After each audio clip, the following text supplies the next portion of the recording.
Hey guys, get ready because in this video I'm going to show you how to fix Bluetooth not working in Realme 14T. So let's start the video. First of all, watch this video carefully and follow every step as I'm showing in video.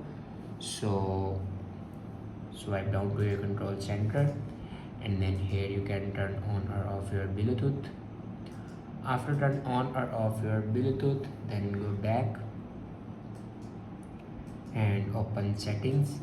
In settings, scroll down and here you can see the option system and update. Now click on it and then click on backup and reset. Now click on reset phone and here you can see the option reset network settings. Now click on it. Now here enter your password to reset your network settings. After reset your network settings, then go back to your home screen and restart your device. For restart your device, press and hold power button and then swipe up to restart your device. After doing these steps, your problem will be fixed. I hope this video is helpful for you. Thanks for watching.